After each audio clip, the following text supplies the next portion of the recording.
صدق اللہ العظیم۔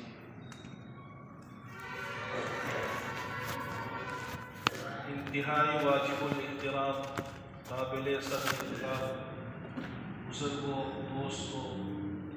اور دینی بھائیوں،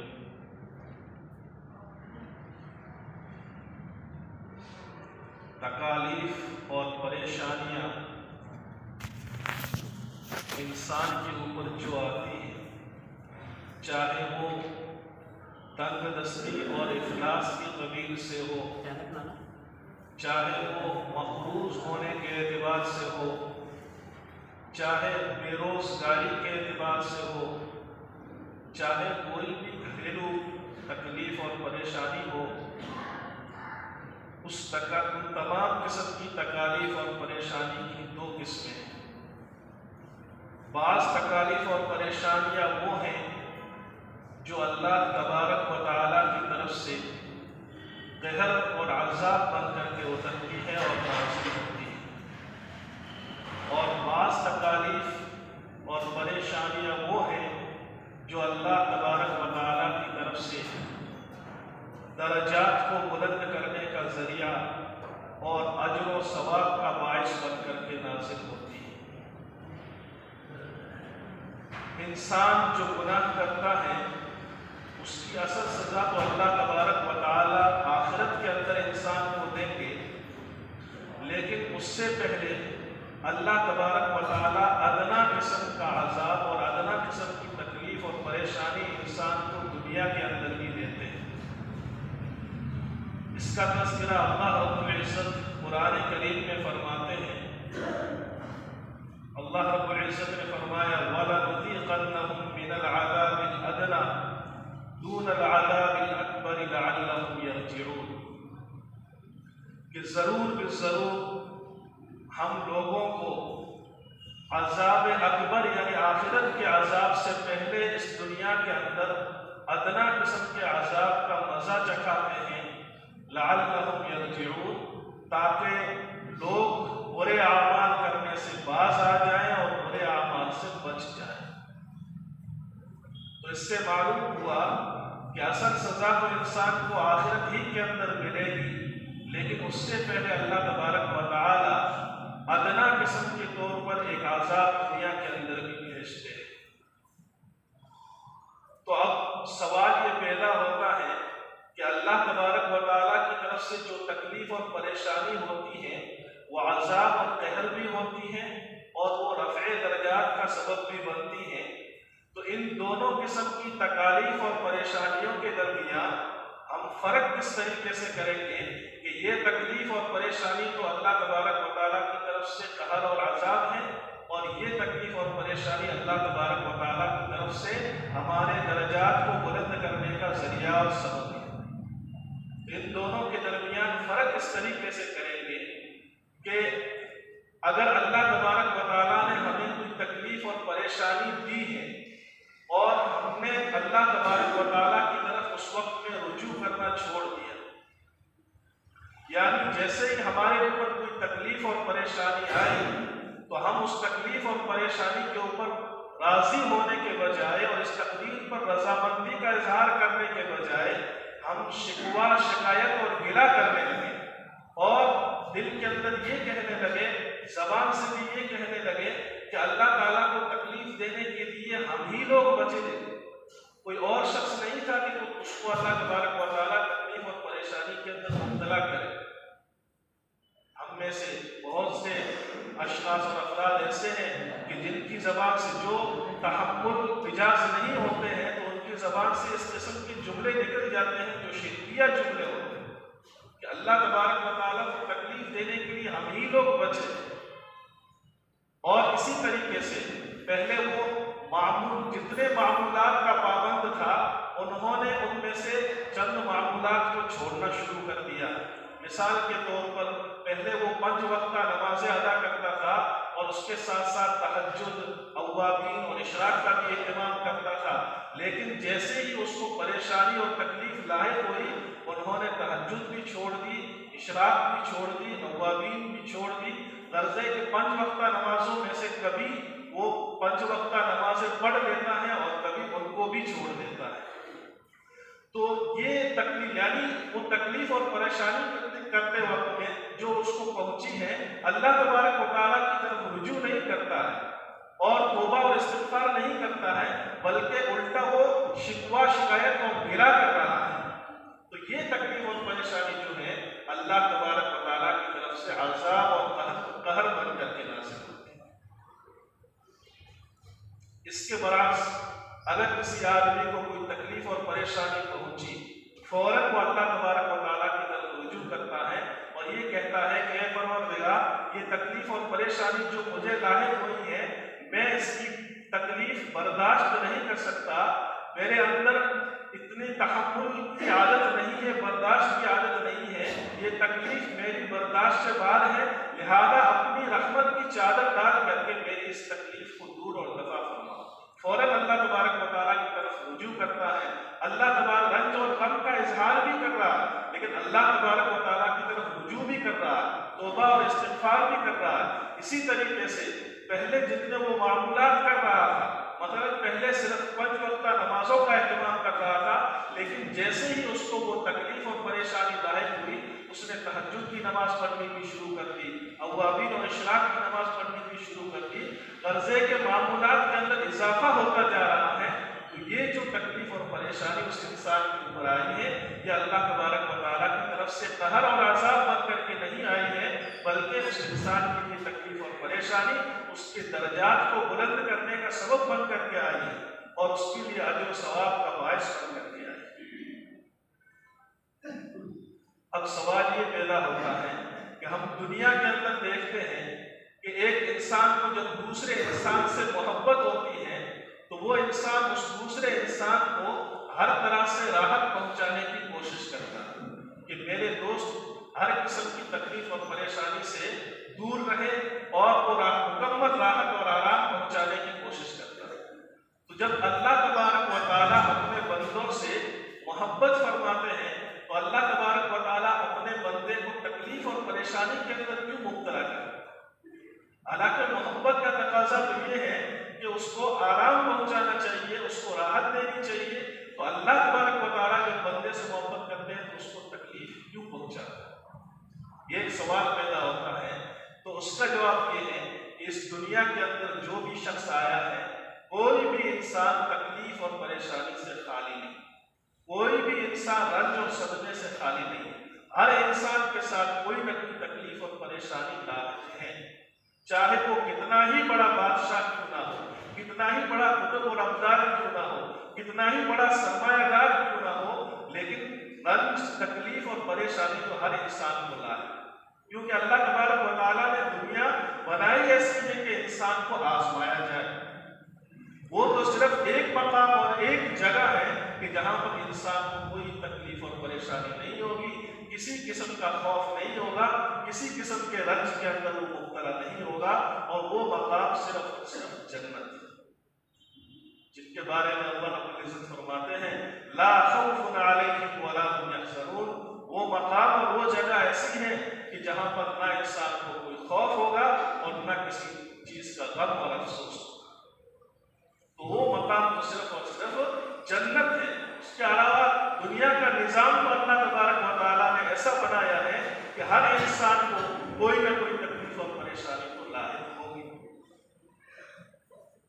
قابل قدر بزرگ اور دوستوں،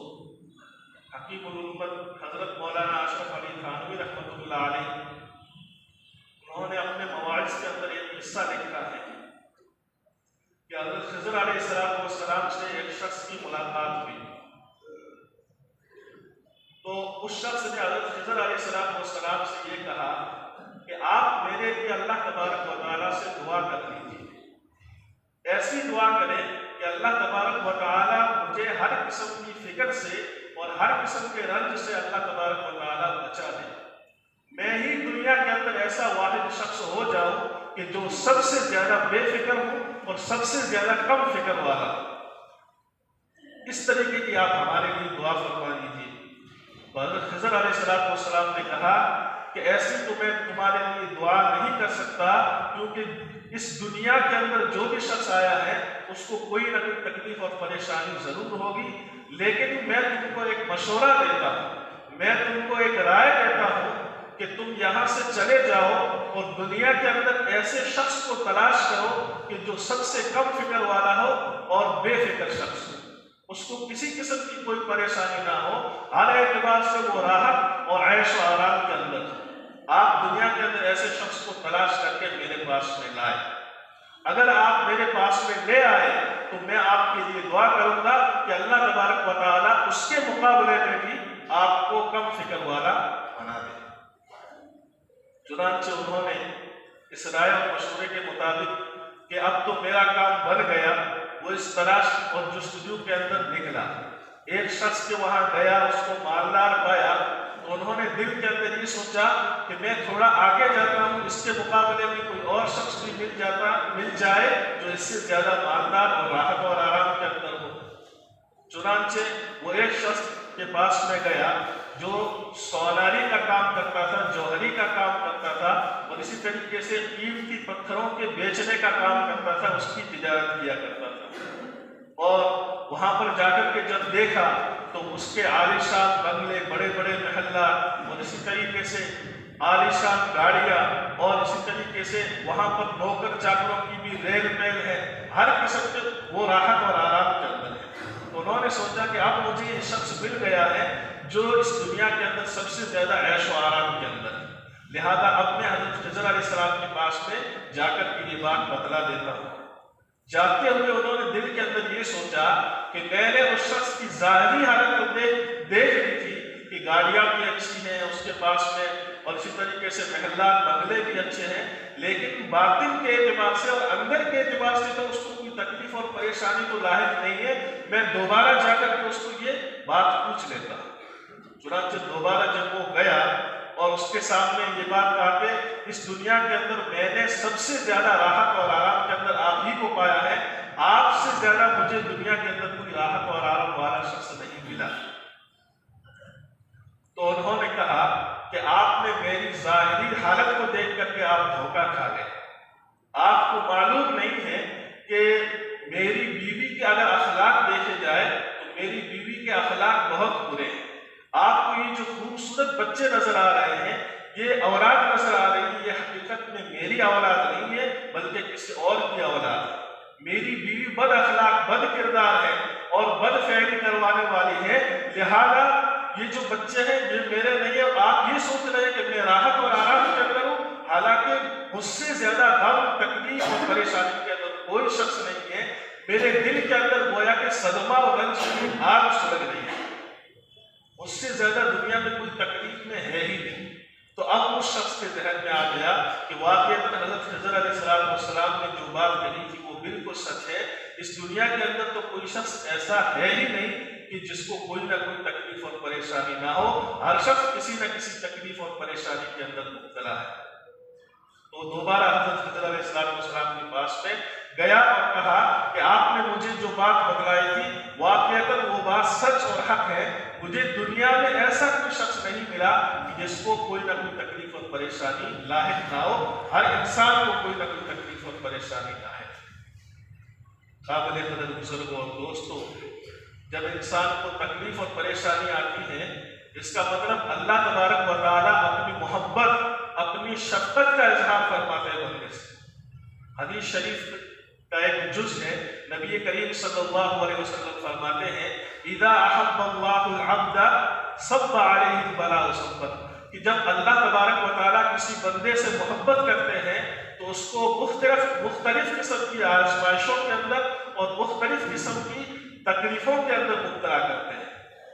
یہ اللہ تبارک و تعالیٰ کی محبت اور شفقت کی علامت ہے۔ اللہ تعالیٰ فرشتوں سے یہ کہتے ہیں تم میرے فلاں بندے کو فلاں تکلیف کے اندر مبتلا کرو۔ فرشتے کہتے ہیں کہ یہ تو آپ کا محبوب ترین بندہ ہے، آپ اس کو کیوں تکلیف دے رہے ہیں؟ اللہ تبارک و تعالیٰ فرشتوں سے کہتے ہیں کہ جب اس بندے کو کوئی نہ کوئی تکلیف ہوتا ہے تو یہ میری طرف رجوع کرتا ہے، آہ و بکا کرتا ہے، گریہ وزاری کرتا ہے، روتا ہے، دھوتا ہے، اور اس کا رونا دھونا اور آہ و بکا کرنا یہ مجھے بہت زیادہ پسند ہے۔ تو تکلیف اور پریشانی جو ہمیں آتی ہے یہ اللہ تبارک و تعالیٰ کی طرف سے محبت، شفقت کی علامت ہے، یا اللہ تبارک و تعالیٰ کی طرف سے ناراضگی کی علامت نہیں ہے۔ اگر ناراضگی کی علامت ہوتی تو اللہ تبارک و تعالیٰ اپنے سب سے برگزیدہ بندوں کو تکلیف اور پریشانی کے اندر مبتلا نہ کرتے، حالانکہ سب سے زیادہ آزمائشوں کے اندر جن کو مبتلا کیا گیا ہے وہ انبیاء کی جماعت ہے۔ حدیث شریف کا ٹکڑا ہے، نبی کریم صلی اللہ علیہ وسلم فرماتے ہیں اشد الناس بلاء الانبیاء ثم الامثل فالامثل، کہ سب سے زیادہ تکلیف اور پریشانیاں اور سب سے زیادہ آزمائشوں کے اندر جن کو مبتلا کیا گیا ہے وہ انبیاء کی جماعت ہے، اور پھر ان انبیاء کے جو قریب لوگ ہیں وہ، اور پھر ان کے قریب جو لوگ ہیں وہ۔ آپ نبی کریم صلی اللہ علیہ وسلم کی زندگی کو اٹھا کر کے دیکھ لیں گے تو پتہ چل جائے گا کہ آپ علیہ الصلوۃ والسلام کو سب سے زیادہ دنیا کے اندر تکلیف اور پریشانیوں کا سامنا کرنا پڑا۔ اس کے بعد میں صحابہ کرام رضوان اللہ علیہم اجمعین کو، پھر اس کے بعد میں تابعین کو، پھر تبع تابعین۔ یہ تکلیف اور پریشانی اللہ تبارک و تعالیٰ کی طرف سے محبت اور شفقت کی علامت ہے، اور یہ ہمارے لیے درجات کو بلند کرنے کا بہت بڑا ذریعہ ہے۔ ایک دو مثال دیتا ہوں۔ جیسے اس دنیا کے اندر ہم دیکھتے ہیں کہ ایک ڈاکٹر ہے جس نے کسی مریض کو کہہ رکھا ہے کہ تیری یہ جو تکلیف اور پریشانی ہے اس کا علاج یہ ہے کہ تجھے آپریشن کرنا پڑے گا، آپریشن کے بغیر تیری یہ پریشانی دور نہیں ہو سکتی۔ تو اس بندے کو خوب معلوم ہے کہ جب میرا آپریشن کیا جائے گا تو میرے بدن کو جگہ جگہ سے چیرا جائے گا، پھاڑا جائے گا، میرے بدن کو جگہ جگہ سے چیرا جائے گا، ہاتھ چیرے جائیں گے، پیر چیرے جائیں گے، پیٹ چیرا جائے گا، لیکن اس کے باوجود وہ اس تکلیف کو برداشت کر رہا ہے۔ وہ جو بھی اس کو، یعنی اس کے لیے دوسرے لوگوں سے سفارش بھی کروا رہا ہے کہ آپ میری اس سلسلے میں سفارش کر دیجیے، اور کروڑوں روپے اس چیز کے اوپر خرچ کر رہا، کیونکہ اسے یہ معلوم ہے کہ یہ بیماری جو مجھے لاحق ہے یہ عارضی چیز ہے، یہ خارجی چیز ہے، اس کے بعد میں جو مجھے صحت والی نعمت ملنے والی ہے وہ اس سے کہیں زیادہ بڑی نعمت ہے۔ تو یہی مثال ہے، اللہ تبارک و تعالیٰ تمام ڈاکٹروں کے ڈاکٹر ہیں، طبیب الاطباء ہیں، وہ بندے کو تکلیف اور پریشانی دے کر کے، اور یہ گویا کہ آپریشن جو ڈاکٹر کرتا ہے یہ اسی طرح ہے جیسے اللہ تبارک و تعالیٰ بندے کو تکلیف اور پریشانی دے، تکلیف اور پریشانی دے کر کے اللہ تبارک و تعالیٰ اس کو آزمانا چاہتے ہیں، اس کا آپریشن کرنا چاہتے ہیں کہ یہ اس آپریشن کے اندر کامیاب ہونے والا ہے یا نہیں ہونے والا۔ اگر وہ صبر کا مظاہرہ کرتا ہے اور اس تکلیف اور پریشانی کے اوپر رضامندی کا اظہار کر رہا ہے تو وہ اپنے آپریشن کے اندر کامیاب ہوتا ہے، اور اگر وہ ناراضی کا اظہار کر رہا ہے تو اس میں وہ کامیاب نہیں ہوتا۔ اسی طریقے سے جیسے ہم دنیا کے اندر دیکھتے ہیں کہ جب ماں اپنے بچے کو نہلاتی ہے، چھوٹا سا بچہ ہوتا ہے تو وہ چیختا ہے، چلاتا ہے کہ مجھے کیوں نہلایا جا رہا ہے۔ اسی طریقے سے جب اس کو اسکول اور کالج وغیرہ بھیجتے ہیں تب بھی وہ چیختا چلاتا ہے کہ مجھے وہاں نہیں جانا چاہیے، لیکن جب وہ بچہ بڑا ہو جاتا ہے پھر اس کے بعد میں وہ سمجھتا ہے کہ میری ماں مجھے جو نہلا رہی تھی یا مجھے اسکول اور کالج جو بھیج رہی تھی یہ محبت اور شفقت کی وجہ سے کر رہی تھی۔ تو یہی مثال ہے، اللہ تبارک و تعالیٰ بندے کو جو تکلیف اور پریشانی دیتے ہیں یہ اللہ تبارک و تعالیٰ کی طرف سے محبت اور شفقت کی علامت ہے۔ اللہ تبارک و تعالیٰ سے دعا کرتے ہیں کہ اس ذات کی طرف سے ہمارے اوپر جو بھی تکلیف اور پریشانی آئے، اللہ تبارک و تعالیٰ تمام قسم کی تکالیف اور پریشانیوں کے اوپر ہمیں صبر کرنے کی توفیق عطا فرمائے۔ اللہ تبارک و تعالیٰ تمام قسم کی تکالیف اور پریشانیوں کو اپنی رفع درجات کا سبب بنائے۔ اللہ تبارک و تعالیٰ اپنی تمام قسم کی تکالیف اور پریشانیوں کے اوپر ناراضی کا اظہار کرنے سے ہم سب کو بچائے۔ اللہ تبارک و تعالیٰ ہم سب کے اندر تحمل کا اور برداشت کا مادہ پیدا فرمائے۔